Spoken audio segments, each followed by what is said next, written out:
Hello friends, welcome back to my YouTube channel. In this video, I'll be discussing storage vessels. This is part 2 of my discussion on storage vessels. In part 1, I have talked about storage vessels that are used in chemical industries. That was an introductory video, and continuing my discussion, I'll be covering categories of storage vessels in part 2 in this particular video. So in this I will be discussing categories of storage vessels that are used in chemical industries. So how the categorization is done, and then I'll be discussing each category in detail in this particular video. So let us begin the discussion. So there are three categories of storage vessels.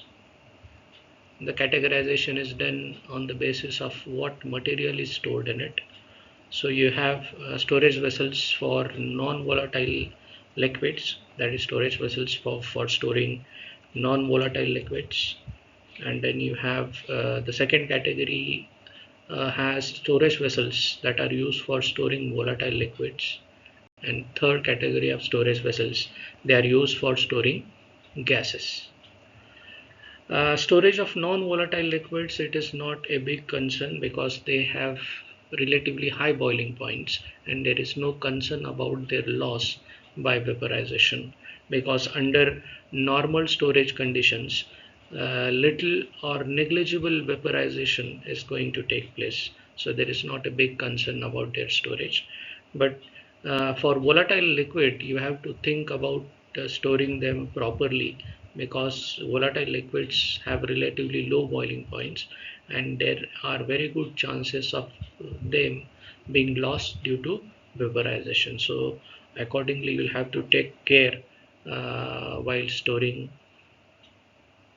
volatile liquids. Then for gases, we need closed vessels. All gases will be stored in closed vessels. So accordingly, the third category of vessels will be closed vessels that are used for uh, storing gases. Okay. Now let us discuss about storage of non-volatile liquids. As I said earlier, storing non-volatile liquids is not a big concern because their loss is not that much appreciable. But let us know how they are stored. If you want to store large volumes of non-volatile liquids, then you can go for cylindrical tanks. So large volumes of non-volatile liquids, they can be stored in cylindrical tanks. If you talk in terms of their dimensions, so these vessels can have diameters greater than 60 meters and their height could be up to 30 meter. If you want to store relatively small volumes of non-volatile liquid, then you can go for rectangular tanks. Relatively small volumes of non-volatile liquids, they can be stored in rectangular tanks. These rectangular tanks, they are made from flat plates. So they are constructed by using flat plates, and due to this you may need to strengthen them, and strengthening is done by providing stiffeners. Stiffening is required for strength. So for storing relatively small volumes, you can use rectangular tanks that are made from flat plates, but you have to provide stiffening for increasing the strength of those tanks. The other option for storing relatively small volumes of non-volatile liquid are horizontal cylindrical tanks. You can store non-volatile liquids in small volumes in horizontal cylindrical tanks. These horizontal cylindrical tanks, they can have flat ends, that is flat heads, or their heads can be slightly dished. Heads for this horizontal cylindrical tanks, you can use either flat heads or slightly dish heads. So if I can show the schematic for this, so you can use horizontal cylindrical tanks like this, where the heads, they can be flat heads, or you can use slightly dish heads like this for storing non-volatile liquids in small volume. Then for these tanks you need to support, and they can be supported on two saddle supports. So you can use two saddle supports for these tanks, uh, for this horizontal tanks. Okay, so for storing non-volatile liquids in small volumes, you can go for rectangular tanks, as I said, and then you can also think of using horizontal cylindrical tanks. These horizontal cylindrical tanks will either have flat heads, or you can have slightly dish heads for them, but they will have to be supported, and mostly they are supported by using two saddle supports. Saddle is one type of support.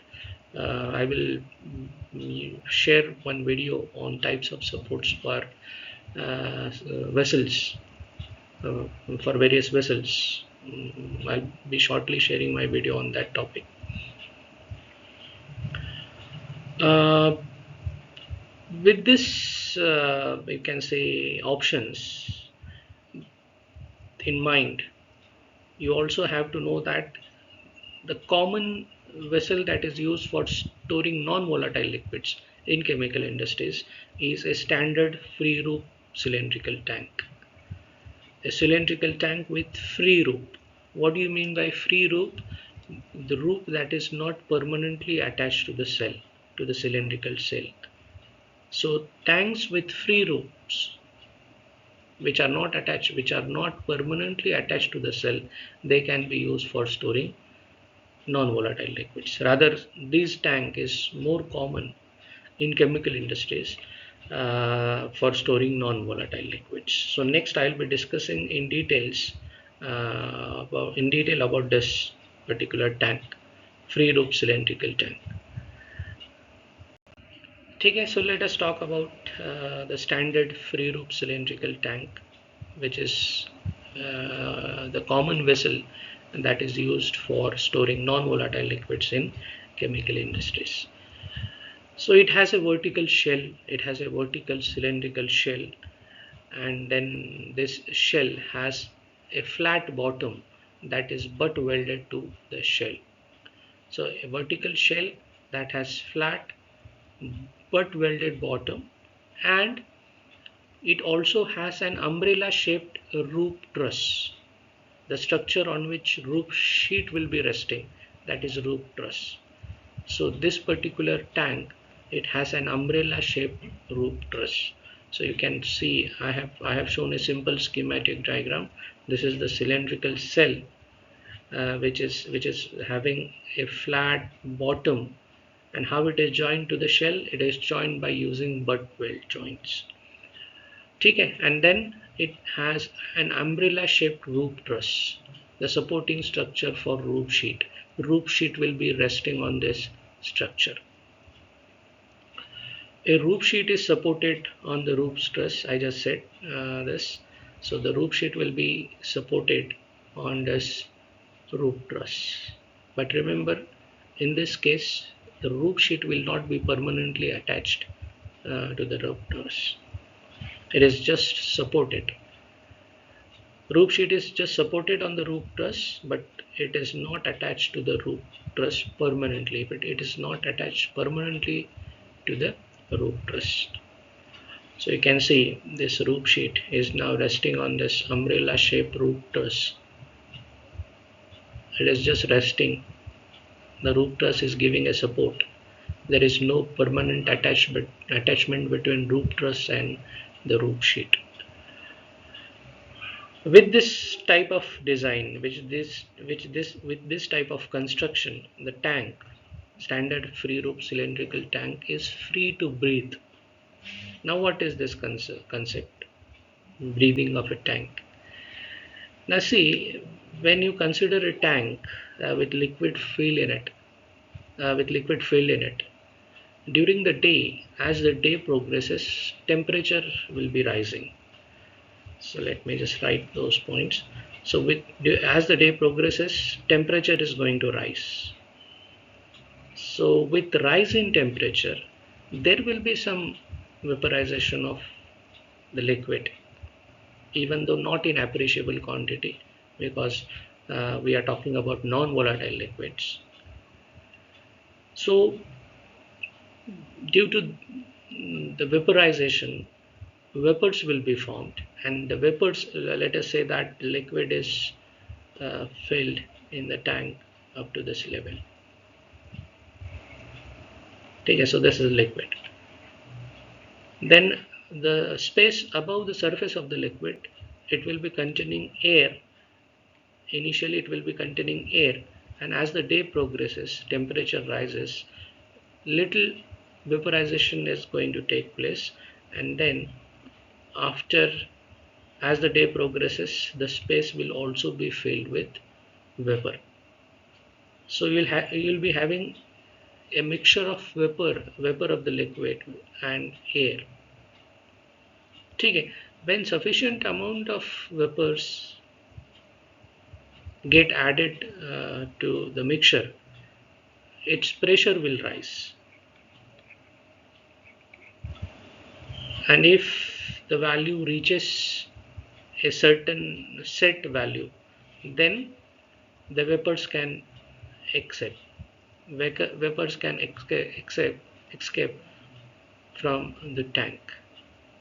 So there is no restriction, since roof sheet is not permanently attached. There is no, you can say, hard restrictions on movement of vapor and air mixture. So vapor and air mixture can freely move out. Okay. So this is going to happen during day. Now during night, as the night progresses, temperature will be falling, and with fall of temperature, what is going to happen? Vapor in the mixture, of vapor and air that is present in this space, some of the vapor is going to get condensed, and the resulting liquid will be adding back to the liquid in the tank. So what is the effect of this?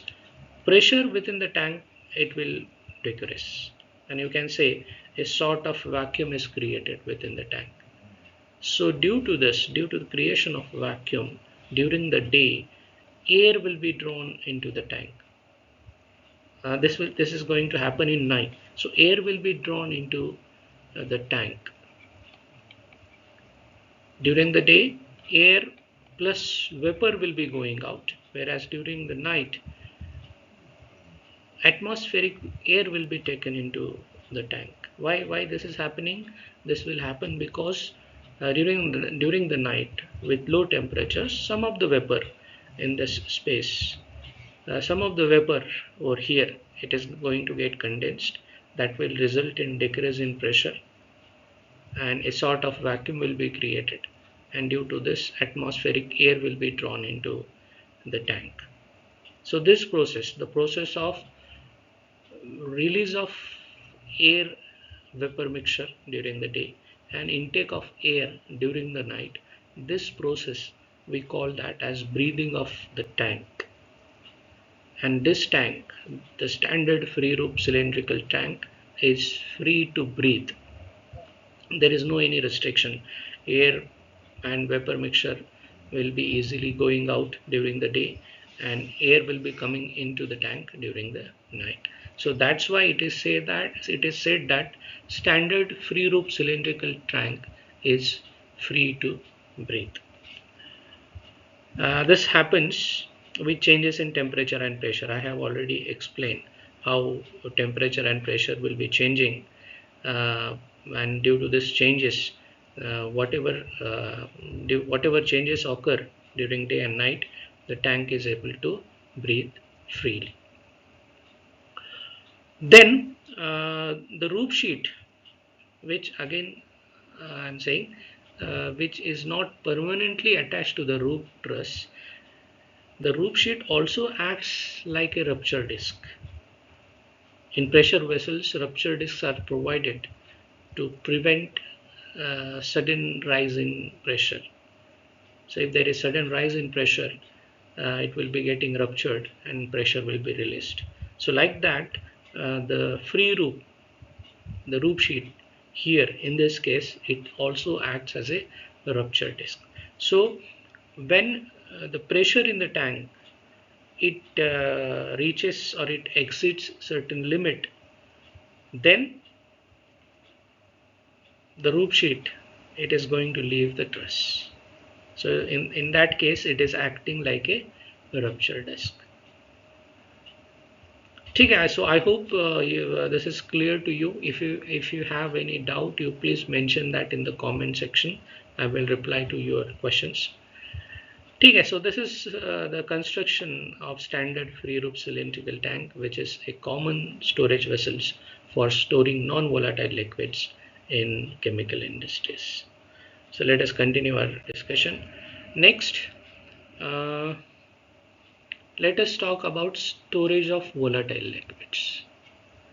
So at the beginning, I have said storage of volatile liquids has to be or it is of a concern because volatile liquids have very good chances of vaporization. There are very good chances of vaporization of volatile liquids even under normal storage conditions, and you have to take care of that. So that's why volatile liquids they must always be stored in specially designed storage vessels. So you need to design storage vessels so that their vaporization, their loss by vaporization is minimized. So volatile liquids they must be stored in specially designed storage vessels. This is the first thing that we have to note. These storage vessels, what will be the peculiarity of those storage vessels? Those storage vessels should be able to conserve their contents. They should be able to protect. They should be able to conserve whatever is stored in that. And in our case, we are going to store volatile liquids in it. So those storage vessels, they should be designed in such a way that they should be able to conserve the volatile liquid that is stored in them. Again, you know the reason contents are volatile and they may get lost by vaporization. So you have to take care about that. If you store volatile liquids in fixed volume vessels, that is those vessels which have fixed root. The root is permanently attached to the shell. So you have fixed root. So there will be the volume of such tanks is fixed, and that's why we are calling them as fixed volume vessels. So if volatile liquids are stored in fixed volume vessels, then appreciable quantity of liquid is going to get lost by vaporization, and you have to prevent that. You have to design, you have to think of uh, provisions that can help in preventing loss by vaporization. So if volatile liquids they are stored in fixed volume vessels, then appreciable there are very good chances of appreciable loss of the liquid by vaporization. So I will be sharing a separate video on various types of losses associated with storage vessels. So I'll discuss about the losses in details in that video. Now over here, let us talk about commonly used vessels for storing volatile liquids. What are these vessels? So you have standard fixed roof tanks, but problem with standard fixed roof tank, I have already mentioned. You have to take care of that. Then you can go for floating roof storage tanks. So those storage tanks whose roofs are floating, where floating on the surface of the liquid that is stored in the vessel. So you can either use standard fixed roof tanks, but with those tanks you have to do provisions for preventing the loss by vaporization. And then the other option is you can use floating roof storage tanks. With floating roof storage tanks, the loss by vaporization is reduced to some extent due to their design. So we will talk about that. There are different types of floating roofs. So you have pan type floating roof, we will discuss that. Then you have pontoon type floating roof, and then you have double deck type floating roof. ठीक है. So these are various designs that are available for floating roof storage tanks. ठीक है. So for storing volatile liquids, you have to think of their loss by vaporization, and taking that into consideration, you have to design special vessels for them. Common vessels that are used for storing volatile liquids in chemical industries, they are standard fixed roof tanks with provisions for preventing the loss by vaporization, and then floating roof storage tanks. With floating roof storage tanks, various designs are available, like pan type floating roof, pontoon type floating roof, and then double deck type floating roof. So I'll be discussing that. Now let us talk about standard fixed roof tank. So if you have to use standard fixed roof tanks for storing volatile liquids, then what will be its construction? Let us understand. So standard fixed roof storage tank, it is designed to have a pressure tight roof. It is designed to have pressure tight roof in order to prevent losses. Then for this tank, in order to take care of the losses, and the possibility of rise in pressure due to pressure tight roof, a vent is fitted on the roof. A vent is provided on the roof. To this vent, a pressure relief wall is connected. One thing is, a pressure relief wall is connected. What is the use of this pressure relief wall? This wall is said to open at an appropriate pressure under certain circumstances. If pressure in the tank exceeds the safety limit, then the wall will be opening, the pressure relief wall will be opening, and the pressure will be released. So you have pressure relief wall that is fitted on the roof of the tank. Then you also have an anti-vacuum wall. An anti-vacuum wall is also connected to the vent. And what is the function? The function is, during the night when some vapors will be getting condensed, and then pressure will be decreasing, and a sort of vacuum will be created in the tank. So in that case, anti-vacuum wall comes into picture. So anti-vacuum wall, it is said to allow air. Most of the time it will be atmospheric air, and in some cases it could be also an inert gas, any inert gas like nitrogen. So the anti-vacuum wall is said to allow air or any other inert gas into the tank when specified vacuum is developed. Due to condensation of the vapor, due to decrease in temperature, if vacuum exceeds the specified limit, then anti-vacuum wall is going to open, and then air will be drawn into the tank. So if you can represent this particular standard, a typical standard fixed roof tank with a simple schematic diagram. So you can see the tank. So you have the shell. The shell is made up of individual metal plates, and then you have a conical roof. On the conical roof you have pressure, one is pressure relief wall, one is anti-vacuum wall, and there is a provision for entry of men, personnel. So there is a manhole over here. Okay, so pressure relief wall, you know the function. It will open if pressure in the tank exceeds a certain limit. And then you have anti-vacuum wall. It will open when there is the vacuum within the tank exceeds the limit. And then you have manhole for entry of personnel for various purposes like cleaning and some other purposes. So this is construction, this is description for a typical standard fixed roof tank that can be used for storing volatile liquids. So let us continue our discussion. Now let us talk about floating roof storage tank. As the name suggests, in this case, roof of the tank is able to float. That's why name given to it is floating roof storage tank.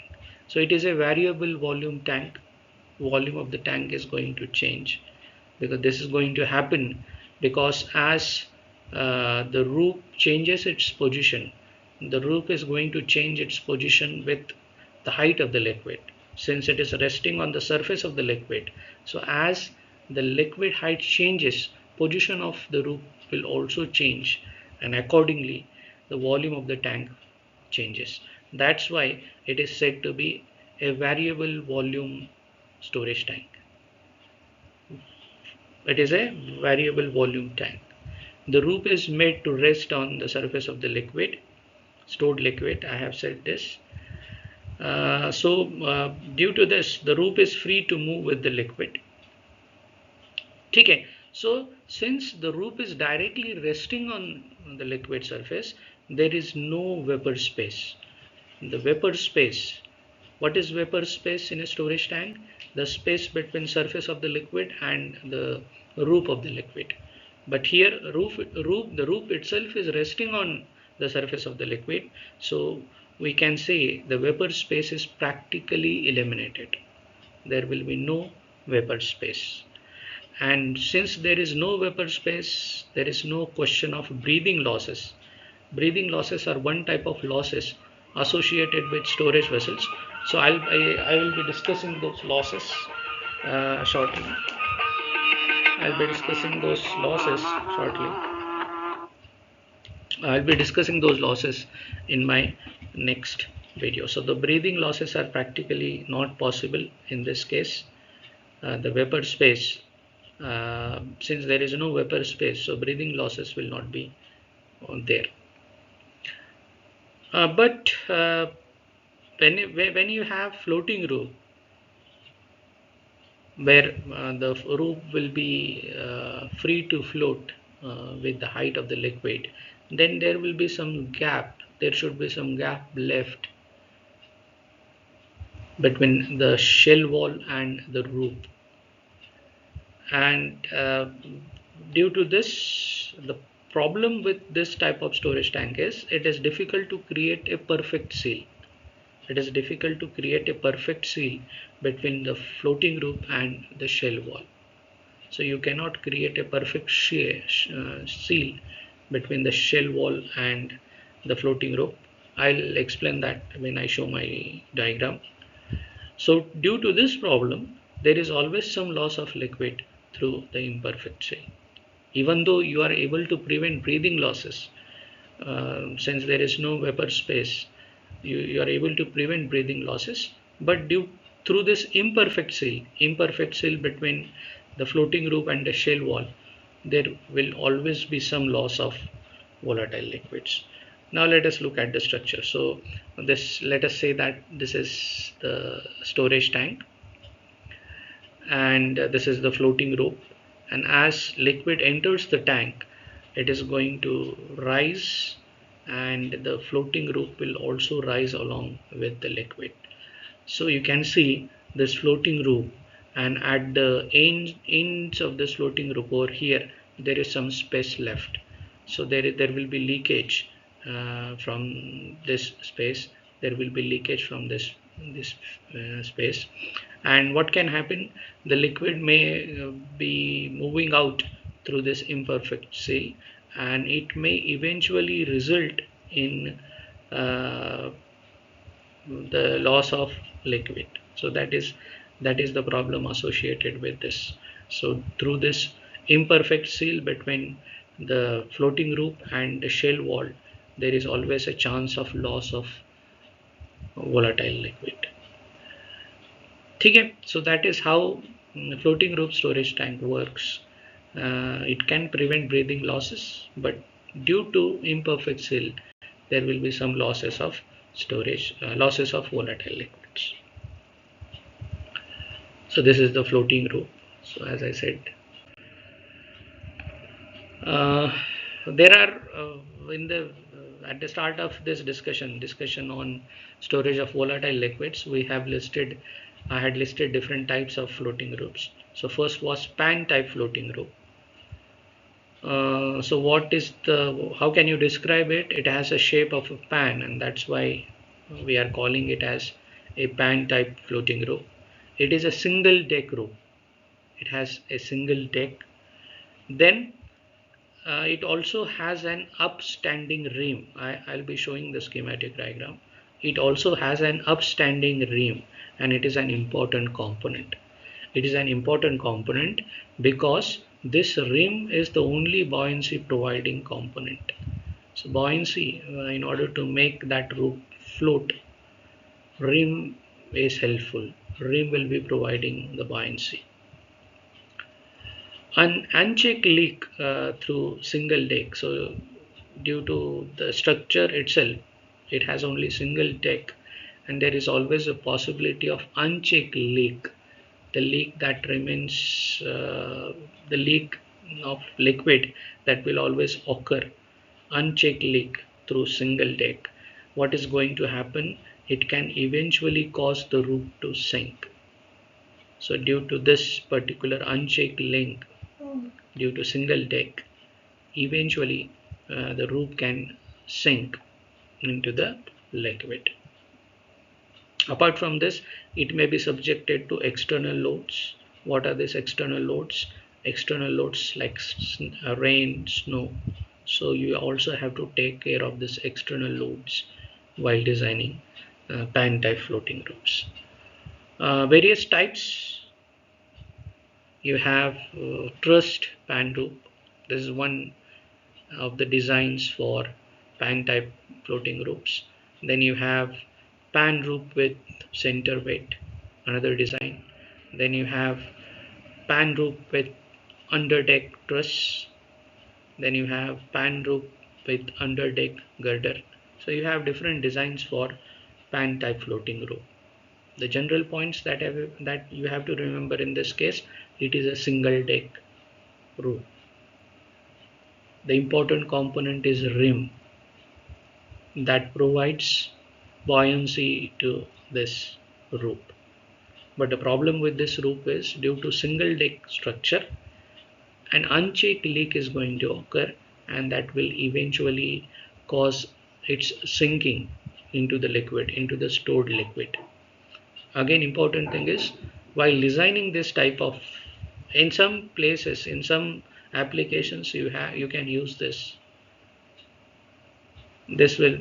type of roofs will be better choice. So if you are using those pan type floating roofs, then you also have to take care of external loads like rain and snow while designing this type of roof. Okay. Then you have pontoon type floating roof, the other design for floating roof. So it has a shape of flat bottom boat. Shape is like a boat. If you compare this with pan type floating roof, then pontoon type of floating roof, it has better buoyancy and stability. Better buoyancy and stability as compared to pan type floating roof. It also provides better insulation of the stored liquid from sun. It is able to protect the stored liquid in a better way from sun. It has wide use. It has a wide use. Wide in the sense it can be used in both cold and hot climates. It can be used for storing both corrosive and non-corrosive liquids. So it has a wide use. Again, there are various types available for pontoon type floating roofs. For example, you have pontoon type with center weight. Then you have pontoon covering 30% of the roof area. So in this design, pontoon covers 30% of the roof area. You also have that design. So wherever it is suitable, you can use that. Then you have another design which is standard pontoon roof.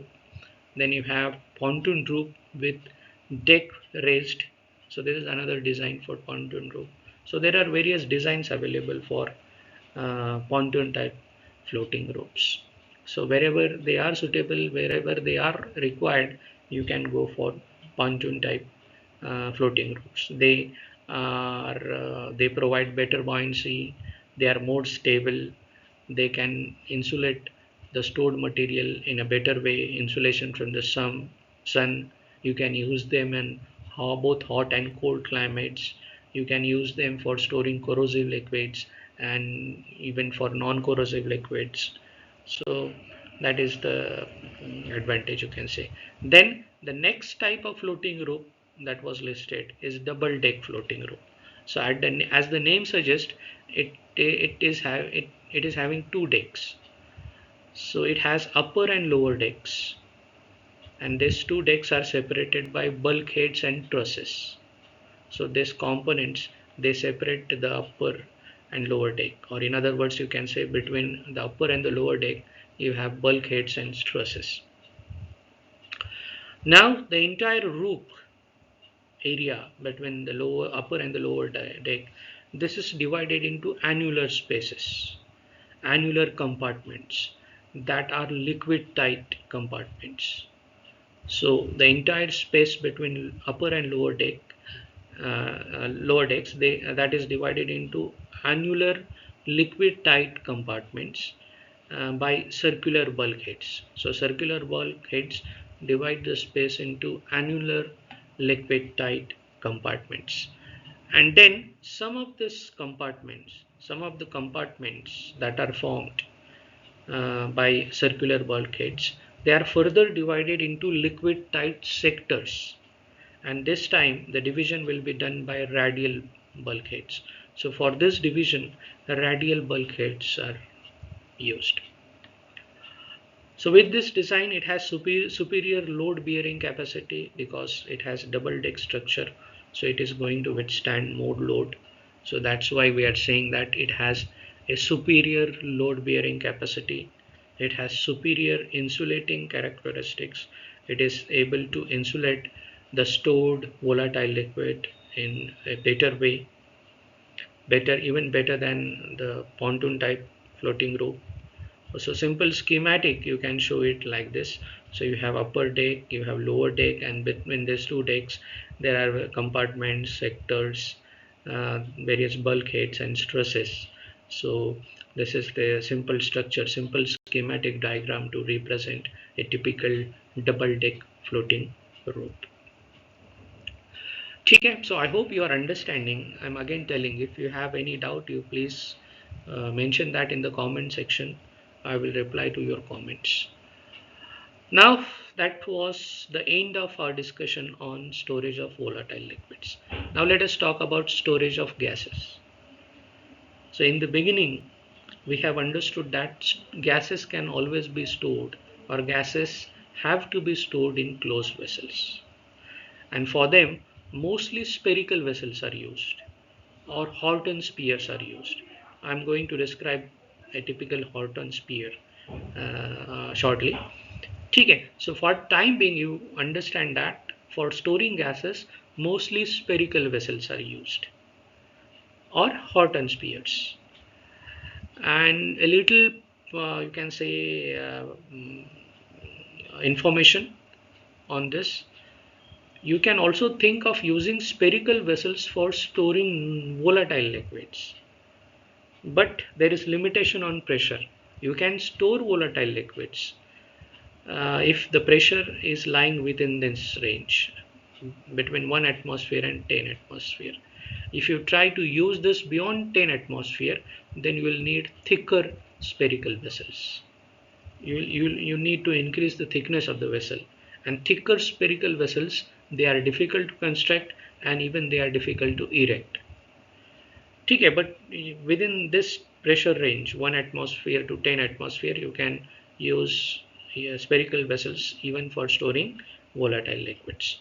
For pressures above 10 atmosphere, thicker vessels are required, and thicker vessels, higher thickness, thicker vessels, their construction and erection is difficult. So you don't go for spherical vessels if the pressure is greater than 10 atmosphere. If you compare spherical vessels with cylindrical vessels, you have some advantages. First is, spherical vessels will be requiring almost half the thickness for the same operating pressure. For a given pressure, if a cylindrical vessel requires a thickness of T, let us say, then spherical vessel will be requiring a thickness of almost T by 2, half of that thickness. So it requires almost half the thickness for the same operating pressure. Then another advantage is spherical vessels have small surface area to volume ratio. Let us call that as R. So R, what is R? Surface area to volume ratio. This will be smaller in the case of spherical vessels. So if you need to provide insulation, then spherical vessels will always require lesser insulating material. Okay, so with small r, the insulated spherical vessels, they will always need less insulating material than insulated cylindrical vessels. So as compared to cylindrical vessels, lesser insulating material will be required if you need to provide insulation. So why that is the case? The case is due to small r. What is r? Surface area to volume ratio. Surface area to volume ratio is small, is less in the case of spherical vessels. Okay. Then let me talk about Horton sphere. Horton sphere is also used for storing gases. So these are spheres whose diameter ranges from 6 meters to 25 meters. These spheres, they are supported using 6 to 12 columns. So they need column supports, and number of columns may be ranging from 6 to 12. How are these columns attached to the spherical vessel, the Horton sphere? They are welded to the spherical shell at the equator. So at the equator of the shell, spherical shell, those column supports will be welded. I'll show the schematic diagram, you'll understand that. And then at the bottom, these columns are rested on a concrete foundation. So support a concrete, those columns are strongly supported on a concrete foundation at the bottom. So if you think of the spherical shell, upper half of the spherical shell, it acts like a hemispherical dome roof. So it is as if it is a hemispherical dome roof, the upper half of the spherical shell. I'll explain that when I show my schematic diagram. Whereas the lower half of the spherical shell, it acts like a suspended hemispherical bottom. So both upper half of the spherical shell is acting like a roof, whereas lower half of the spherical shell, it is acting like a bottom. And you can see a simple schematic. So you have the spherical shell, you have these columns are attached, or rather they are welded to the shell at the equator, and at the bottom all of these columns, they are resting on concrete foundation. So upper half of the spherical shell, it acts like a dome shaped hemispherical roof, whereas lower half of the spherical shell, it is acting as suspended hemispherical bottom. So this is the simple understanding for Horton sphere that is used for storing gases. So with this, I end my discussion on categories of storage vessels. So in this, I have discussed about how volatile liquids and gases are stored, what are common vessels that are used for storing these fluids, non-volatile liquids, volatile liquids and gases.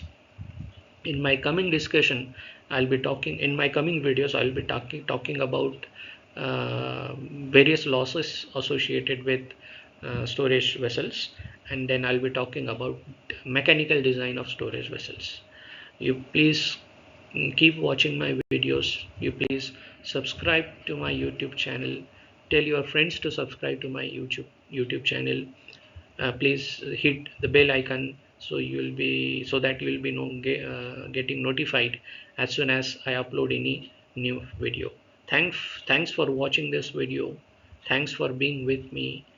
For now, have a nice day. Bye bye. We will very soon meet in my next video lecture. Thank you. Bye bye. Have a nice day.